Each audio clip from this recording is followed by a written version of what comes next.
നമസ്കാരം. ഞാൻ professor doctor K V Pillai, director Keshava holistic medical centre Trivandrum.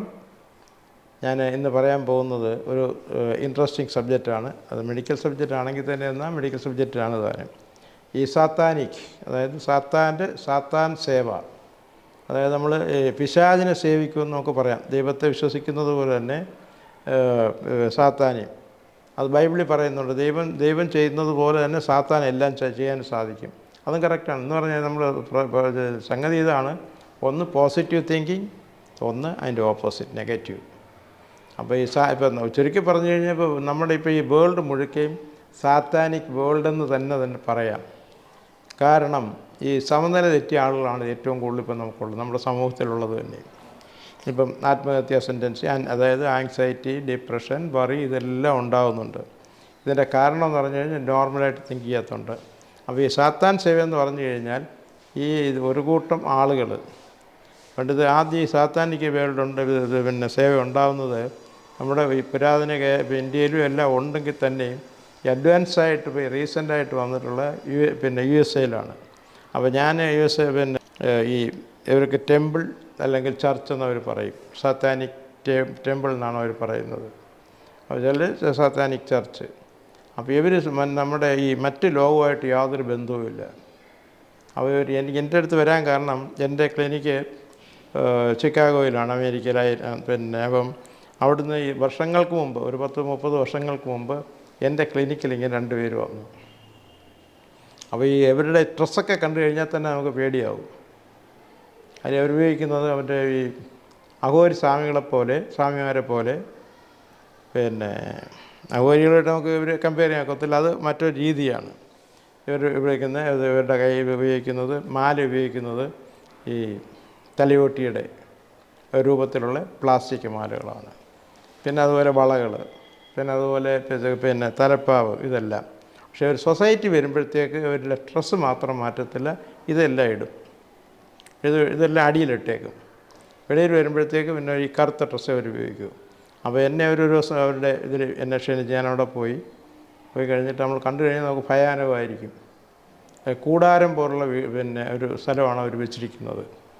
അപ്പോൾ അതിനകത്ത് നിറച്ച് ലൈറ്റ് എന്ന് പറയുന്ന സംഗതിയേ ഇല്ല. ഒരു ചെറിയ ലൈറ്റ് കാണും, അങ്ങോട്ട് കാണത്തക്കതുപോലെ. എന്നിട്ട് ഈ ഭിത്തികൾ കംപ്ലീറ്റ് ബ്ലാക്കാണ്, സകലതും ബ്ലാക്ക്. അവർ ആക്ച്വലി അവർ ബ്ലാക്ക് വേൾഡിൽ തന്നെയാണ് ജീവിക്കുന്നത്. അപ്പോൾ അവരുടെ സ്വഭാവ രീതി എന്ന് പറഞ്ഞു കഴിഞ്ഞാൽ എൻ്റയർലി ഡിഫറൻ്റാണ്.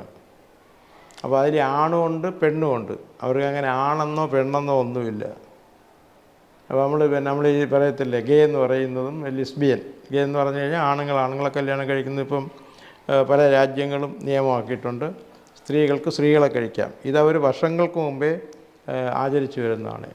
ഒരേ കൂടാരത്തിൽ തന്നെ നമ്മുടെ പഴയ ഈ ആദിവാസികൾ, ഇപ്പോഴത്തെ ആദിവാസികളല്ല, പഴയ ആദിവാസികൾ, അവർക്കങ്ങനെ ഒരു ഒളിച്ചോ മറവോ അങ്ങനെയൊന്നുമില്ല. അതുപോലെ തന്നെയാണ് ഇവർ തന്നെ. അവർക്ക് രമിക്കാൻ തോന്നിക്കുമ്പോഴത്തേക്ക് ആണെന്നോ പെണ്ണെന്നോ ഒന്നുമില്ല. അതായത് എല്ലാം പ്രകൃതി വിരുദ്ധമായിട്ടുള്ള സംഗതികളാണ് അവർ ചെയ്യുന്നത്. നമുക്കത് പറയാൻ പോലും തന്നെ അറയ്ക്കുന്ന കാര്യങ്ങളാണ് നമുക്കവിടെ കാണാൻ സാധിക്കുന്നത്. അപ്പോൾ ബാക്കി നിങ്ങളെല്ലാം ഇമാജിൻ ചെയ്തു തരണം. കാരണം ഇതെല്ലാം എല്ലാ ആളും കേൾക്കുന്നത് കൊണ്ട് നമുക്കെല്ലാം അങ്ങനെ തുറന്ന് പറയാൻ പറ്റുന്നില്ലല്ലോ. അപ്പോൾ ഇതുകൊണ്ട് ബാക്കി നിങ്ങളെല്ലാം ഇമാജിൻ ചെയ്തു തരണം. ഇപ്പോൾ ആ ഒരു വേൾഡ് നമ്മുടെ ഇന്ത്യയിൽ തന്നെ പല സ്ഥലങ്ങളിലും ഉണ്ട്. ഇപ്പോൾ റീസെൻ്റായിട്ട് ഞാൻ അറിഞ്ഞത് എറണാകുളത്തും ഇത് തന്നെയുണ്ട്. അപ്പോൾ ഇവരൊരു പ്രത്യേകമാണ്. ഇവർക്ക് മറ്റ് പബ്ലിക്കായിട്ട് യാതൊരു ബന്ധവുമില്ല. പക്ഷേ ആരെങ്കിലും ഒരു ഇരയെ കിട്ടിക്കഴിഞ്ഞാൽ പിന്നെ അതിൽ നിന്ന് അവർക്ക് രക്ഷപ്പെടാൻ പറ്റില്ല. ആ ഒരു രീതിയിൽ ഒരു ബ്രെയിൻ വാഷ് ചെയ്യും. പിന്നെ അവർ മെയിനായിട്ട് ഉപയോഗിക്കുന്നത് ഈ മദ്യപാനം വളരെ കുറവാണ്. അതിന് പകരം ഉപയോഗിക്കുന്നത് എല്ലാം ഡ്രഗ്സാണ്. ഇപ്പോൾ പിന്നെ അതുകൊണ്ട് ഞാൻ പറയും, ഇപ്പം വേൾഡ് മുഴുക്ക, പ്രത്യേകിച്ച് നമ്മുടെ കേരളം ഒരു സാത്താനിക് വേൾഡ് തന്നെയാണ്. ഇപ്പം എല്ലാ സ്കൂളുകളിലും കുട്ടികൾക്ക് ഈ മദ്യത്തിന് പകരം അവർ ഉപയോഗിക്കുന്നത് ഈ MDMA പോലുള്ള മയക്ക് മരുന്നുകളാണ്. ഇത് തന്നെ ഷോക്കിംഗ് ന്യൂസാണ്. ഇപ്പോൾ എൻ്റെ ക്ലിനിക്കിൽ തന്നെ ഒരുപാട് ടീച്ചേഴ്സൊക്കെ വരും. ടീച്ചേഴ്സും പെൺ ടീച്ചേഴ്സും ഒക്കെ വരും. അത് ഹൈസ്കൂൾ മാത്രമല്ല, അതിന് താഴത്തുള്ള എല്ലാ സ്കൂളുകളിലും ഇത് കുട്ടികൾ ഉപയോഗിച്ച് അതിൻ്റെ ഒരു അടിമയായിരിക്കുകയാണ്. അപ്പോൾ അതുകൊണ്ട് നിങ്ങൾ സ്കൂളിൽ പോകുന്ന കുട്ടികളെയും വരെ നമ്മൾ ശ്രദ്ധിക്കേണ്ടിയിരിക്കുന്നു. കാരണം ഇവർക്ക് ആദ്യമേ ഇത് ബിസിനസ് ചെയ്യുന്ന ഒരുപാട് ആളുകളുണ്ട്. അതിപ്പോൾ ജോലിയില്ലാത്ത ആൾ, കാരണം കേരളത്തിലിപ്പോൾ മറ്റ് ജോലികളൊന്നും ആൾക്ക് പോകത്തില്ല. അവർക്ക് ഈസിയസ്റ്റ് പണി ജോലി ഉണ്ടാക്കാവുന്ന ഈ മയക്കുമരുന്നിൽ കൂടാണ്. അത് എല്ലാ വിഭാഗത്തിലുള്ള ആളുകൾ ഇത് മയക്കുമരുന്ന് കച്ചവടം ചെയ്യുന്നുണ്ട്. അതിൽ സ്ത്രീകളുണ്ട്, പുരുഷന്മാരുണ്ട്, എല്ലാവരും ഉണ്ട്. അപ്പോൾ അതുകൊണ്ട് ഇത് ഉപയോഗിച്ച് കഴിഞ്ഞാൽ അവർക്ക് പഠിക്കാനുള്ള താല്പര്യമില്ല, സാറന്മാരെ ബഹുമാനിക്കാനോ ഒന്നിനുള്ള താല്പര്യമില്ല. പിന്നെ അതൊരു വീട്ടിൽ വന്നു കഴിഞ്ഞാൽ അവർക്ക് പഠിക്കാനുള്ള താല്പര്യമില്ല. അവർക്ക് എല്ലാത്തിനും ഒരു വ്യക്തി ആ കൃത്യസമയത്തിന് ആ ഡ്രഗ്സ് കിട്ടിയില്ലെങ്കിൽ അവർക്ക് ഭ്രാന്ത് തന്നെയാണ്. അപ്പോൾ ഇത്രയും പറഞ്ഞതിൻ്റെ കാരണമെന്ന് പറഞ്ഞു കഴിഞ്ഞാൽ ഇത് നമ്മൾ വളരെ ശ്രദ്ധിക്കേണ്ടതാണ്. ഇപ്പോൾ ചില ആൾ പറയും ഞാൻ മദ്യമൊന്നും ഉപയോഗിക്കാറില്ല. പക്ഷെ നമ്മൾ ട്രേസ് ചെയ്ത് ചോദിക്കുമ്പോഴത്തേക്കാണ് അവരുടെ ആ രഹസ്യമായിട്ടുള്ള ഡ്രഗ്സ് ഉപയോഗിക്കുന്നത്. അതിപ്പോൾ അഭ്യസ്തവിദ്യരായിട്ടുള്ള ആളുകൾക്കാണ് ഇപ്പോൾ കൂടുതലായിട്ട് കാണാൻ സാധിക്കുന്നത്. അപ്പോൾ ഇത് കഴിച്ചു കഴിഞ്ഞാൽ, ഇപ്പോൾ മദ്യം ഉപയോഗിച്ച് കഴിഞ്ഞാൽ നമുക്ക് ഏതെങ്കിലും രീതിയിൽ അറിയാൻ പറ്റും, സ്മെല്ല് വരും. ഇത് സ്മെല്ലും വരില്ല, യാതൊന്നും വരില്ല, ആരും അറിയത്തുമില്ല ഇത് കഴിക്കുന്നത്. അപ്പോൾ ഇതൊരു വലിയ ഡേഞ്ചറസാണ്. അപ്പോൾ ഇതിന് പരിഹാരം എന്ന് പറഞ്ഞാൽ നമ്മുടെ ശരീരത്തിൽ എങ്ങനെയും പ്രതിരോധ ശക്തി വർദ്ധിപ്പിക്കുക. പിന്നെ സോഷ്യലായിട്ടുള്ള ആളുകൾ, അതായത് സോഷ്യൽ വർക്കേഴ്സ് എന്നൊരു പ്രധാന കാര്യങ്ങൾ ഇതിന് സെമിനാറുകൾ ഉണ്ടാക്കി, പ്രത്യേകിച്ച് സ്കൂൾ ലെവലിലാണ് എല്ലാ സ്കൂളുകളിലും പഠിത്തത്തിനേക്കായി പ്രധാനം ഈ ഡ്രഗ്സിൻ്റെ ഉപയോഗത്തിനെ പറ്റിയുള്ള കാര്യങ്ങളാണ് പറഞ്ഞു പഠിപ്പിക്കുന്നത്. അതുകൊണ്ട് നമ്മുടെ പോലീസ് ഡിപ്പാർട്ട്മെൻറ്റിന് ഇതിൻ്റെ വലിയൊരു ഉത്തരവാദിത്വമുണ്ട്, പിന്നെ മെഡിക്കൽ ഫീൽഡിലുള്ള ആളുകൾക്കുണ്ട്. പക്ഷേ നമുക്കിത് എല്ലാ ആളുകളും ഇപ്പോൾ ഈ ഒരു പാടുമില്ല. ഈസിയായിട്ട് ഒരു സ്കൂളിലെ ഒരു ക്ലാസ്സിൽ ഒരു 40 കുട്ടികളെ എടുത്തു കഴിഞ്ഞാൽ അതിൽ കഴിക്കാത്ത വളരെ ചുരുക്കം കുട്ടികൾക്ക് മാത്രമേ ഉള്ളൂ. അപ്പോൾ കുട്ടികൾ പിന്നെ രക്ഷകർത്താക്കൾ തന്നെ നമ്മുടെ അടുത്ത് വന്ന് പറയുന്നതാണ്. അപ്പോൾ ഞാൻ പറയും, നിങ്ങളൊരു കാര്യം ചെയ്യും, നിങ്ങൾ ഈ കുട്ടികളുടെ ബാഗ് നോക്കണം, പുസ്തകം നോക്കണം, ഇതെല്ലാം നോക്കണം. പിന്നെ കഴിയുന്നത് നിങ്ങളുടെ ശ്രദ്ധ മാക്സിമം വരണം. പിന്നെ അത് കൂടാതെ നിങ്ങൾ മാക്സിമം ഈ കുട്ടികൾക്ക് കൊടുക്കേണ്ടത് പഴവർഗ്ഗങ്ങളും പച്ചക്കറികളും മാക്സിമം കൊടുക്കണം.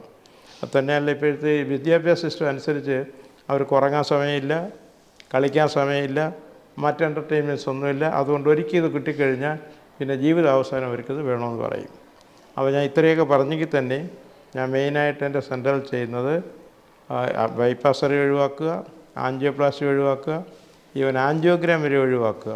എന്നിട്ട് അതിൻ്റെ ലേറ്റസ്റ്റ് ഇപ്പോൾ യൂറോപ്പിലും അമേരിക്കയിലും പോയി ചെയ്യുന്ന അതേ ട്രീറ്റ്മെൻറ്റാണ് ഞാൻ പ്രൊവൈഡ് ചെയ്യുന്നത്. അതിന് പകരം എന്ന് പറഞ്ഞു കഴിഞ്ഞാൽ ഒന്ന് ലേസർ തെറാപ്പി അല്ലെങ്കിൽ ലേസർ ട്രീറ്റ്മെൻറ്റ്, അത് പിന്നൊന്ന് കിലേഷൻ. അപ്പോൾ അത് 3 ലക്ഷം 4 ലക്ഷം രൂപയൊക്കെ ചിലവാക്കുന്ന സ്ഥാനത്ത് അതിൻ്റെ 4-1 കിലേഷൻ തെറാപ്പി എടുത്തു കഴിഞ്ഞാൽ കൂടി വന്നു കഴിഞ്ഞാൽ ഒരു 5,000 റുപ്പീസ് അതിന് മേളിൽ തന്നെയും നമുക്ക് സുഖമായിട്ട് ഹാർട്ടിനെ നമുക്ക് കീപ്പ് ചെയ്യാൻ സാധിക്കും. ഇതേപ്പറ്റി കൂടുതൽ അറിയുന്നതിന് നിങ്ങൾക്ക് വൈകിട്ട് ഒരു 7 മണിക്ക് ശേഷം എന്നെ കോൺടാക്റ്റ് ചെയ്യാവുന്നതാണ്.